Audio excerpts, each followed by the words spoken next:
अस्सलाम वालेकुम दोस्तों, अपनी नेक्स्ट वीडियो के साथ आपको वेलकम करता हूं अपने इस चैनल में। उम्मीद सब खैरियत से होंगे। तो चलते हैं आज की अपनी अहम न्यूज और इन्फॉर्मेशन की जानिब। सबसे पहले तो बात करेंगे कि स्पेन वीजा ना मिलने पर कौन से 3 रास्ते हैं जो आपको अपनाने चाहिए। इस पे काफी अहम अपडेट है जो आप लोगों से शेयर करूंगा।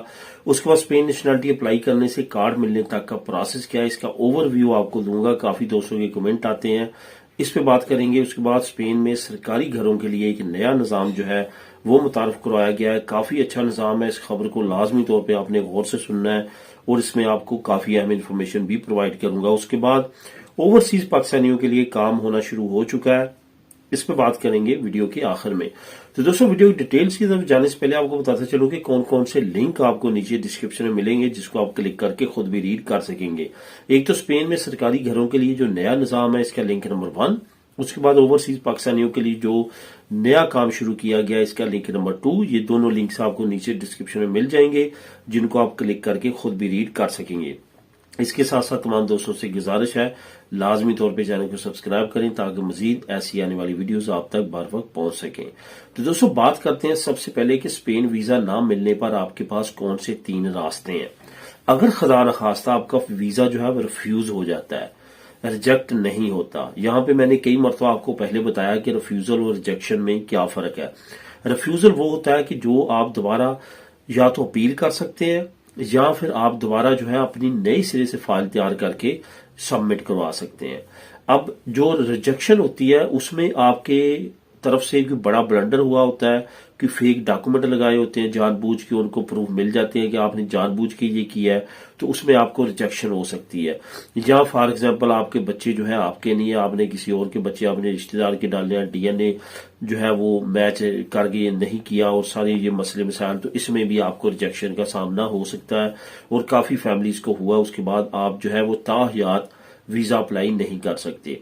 अब यहाँ पे आपको बताता चलूं कि शेंजन कंट्रीज में से किसी एक मुल्क का अगर वीजा आप पे रिजेक्शन हो जाती है तो बाकी शेंजन स्टेट्स भी आपको वीजा फिर नहीं देते। इस वजह से ये बहुत ज्यादा रिस्की है। बहुत ज्यादा एहतियात के साथ जो है आपने अपनी फाइलों को चेक करके जो है सबमिट करवाना है। अब जो 3 रास्ते हैं उस पर बात करते हैं।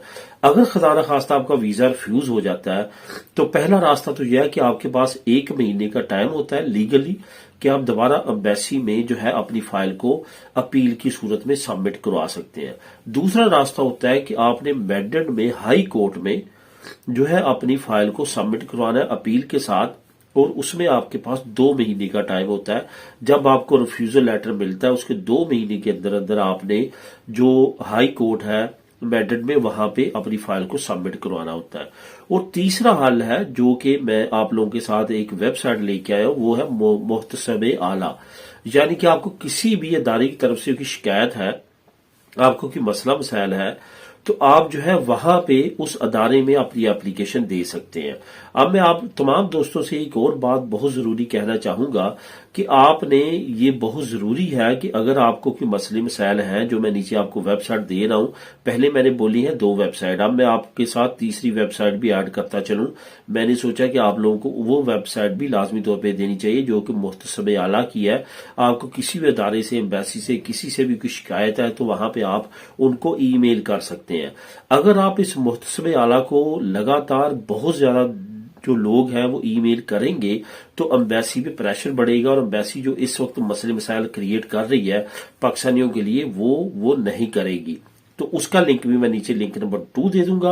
लिंक नंबर 2 जो 1 दे दूंगा, और 2 जो है वो सरकारी घरों से रिलेटेड होगा, 3 जो है वो ओवरसीज पाकिस्तानियों से रिलेटेड। तो भी 3 लिंक आपको मैं प्रोवाइड कर दूंगा, क्योंकि मुहतसब आला पे अगर आप अपनी एप्लीकेशन को सबमिट करेंगे, ईमेल करेंगे, तो उसका बहुत ज्यादा असर जाएगा स्पेन की एम्बेसी पे, और जो इस वक्त मसले मसाइल है उसको हल करने में काफी मदद मिलेगी। तो ये 3 रास्ते हैं, इनके जरिए आप अपनी मुश्किलात को कम कर सकते हैं। अब यहां पे एक बात और मैं कहना चाहूंगा कि अगर आप एम्बेसी में दोबारा अपील करने की बजाय हाई कोर्ट मैड्रिड में दोबारा अपील करते हैं, और एक नहीं बार बार काफी लोग अपनी फाइल को रिफ्यूज होने के बाद वहां अपील करते हैं, तो ये डायरेक्ट एम्बेसी पे प्रेशर बढ़ेगा। जब हाई कोर्ट अब उस फाइल से रिलेटेड उनसे डॉक्यूमेंट मांगेगी तो उनको ना सिर्फ डॉक्यूमेंट तैयार करना पड़ेंगे बल्कि अपनी फेवर में वकील भी भेजना पड़ेगा, जिससे क्या होगा کہ ان پہ پریشر بڑھے گا اور اس طرح کی غلطیاں جو ابھی بہت زیادہ ہو رہی ہیں، بہت زیادہ تنگ کیا جا رہا ہے، وہ کم ہونا شروع ہو جائیں گی۔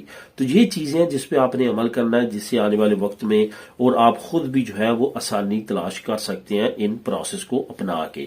تو اس سے ریلیٹڈ اگر آپ کے ذہن میں کوئی اور کوسچن ہو تو آپ نیچے کمنٹ کر سکتے ہیں۔ اسپین نیشنلٹی اپلائی کرنے سے کارڈ ملنے تک کا پروسیس کیا ہے؟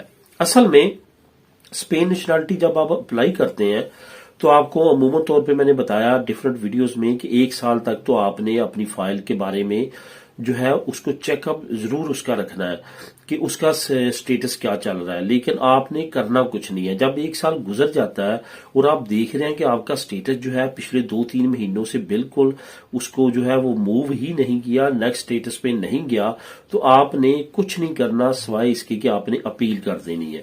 اپیل یاد رکھنا ہے کہ آپ نے عدالت میں کرنی ہے، دوبارہ خصوصیہ میں نہیں کرنی۔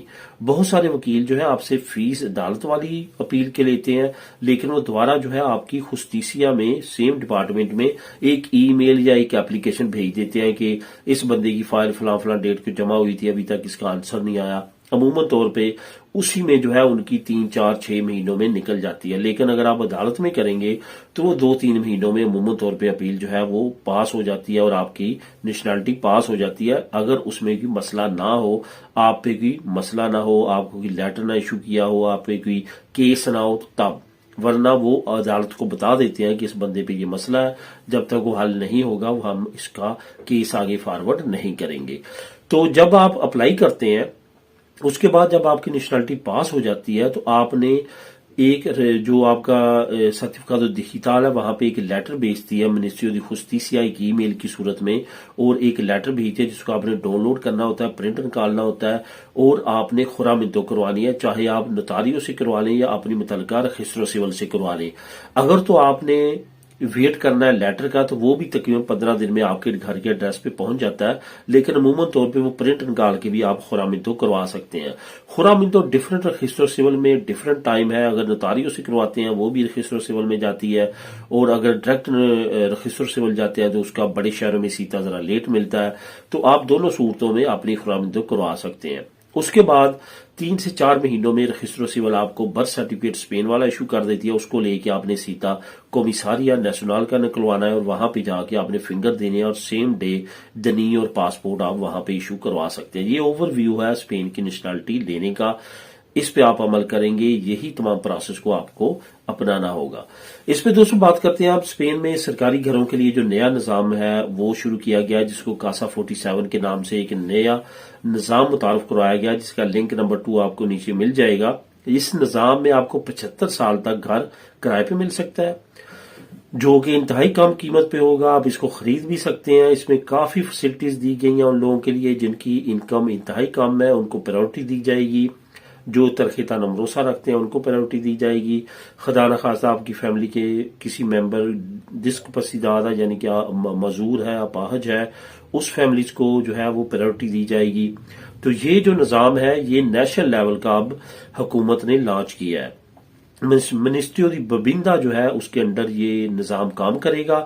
بہت اچھا نظام ہے۔ پہلے کیا تھا کہ ہر صوبے کے پاس اپنا ببندے کا ڈپارٹمنٹ تھا، لیکن اب نیشنل لیول پہ کیونکہ کرائسس بہت زیادہ بڑھ چکے ہیں، اس کو حل کرنے کے لیے اب نیشنل لیول پہ جو ادارہ ہے، جو ڈپارٹمنٹ ہے وہ ایکٹیو ہوا ہے، یعنی کہ ببندہ کی منسٹری۔ اب انہوں نے یہ نیا نظام لانچ کیا ہے جس پہ بہت زیادہ امید کی جا رہی ہے کہ تمام سرکاری گھروں کو سینٹرلائز کیا جائے گا ایک ہی ویب سائٹ پہ، اور وہاں پہ آپ اپلائی کر سکیں گے جہاں جہاں آپ اپلائی کرنا چاہتے ہیں، اور اس سے فائدہ اٹھا سکیں گے۔ مزید ڈیٹیل آپ نیچے لنک نمبر 2 کو کلک کر کے خود بھی ریڈ کر سکتے ہیں۔ اب دوستوں بات کرتے ہیں اوورسیز پاکستانیوں کی۔ اوورسیز پاکستانیوں کے لیے ایک نیا کام جو ہے وہ کافی عرصے سے اناؤنس ہوا تھا، اس پہ اب کام شروع کر دیا گیا ہے۔ تمام ڈسٹرکٹ میں، تمام اضلاع میں ججز کی تعیناتی کے نوٹیفکیشن جاری کر دی گئی ہیں۔ جن جن اضلاع میں، علاقوں میں اوورسیز پاکستانی زیادہ رہتے ہیں وہاں پہ کورٹس کی تعداد بھی زیادہ رکھی گئی ہے، جہاں پہ صرف اور صرف اوورسیز پاکستانیوں کے کیسز سنے جائیں گے۔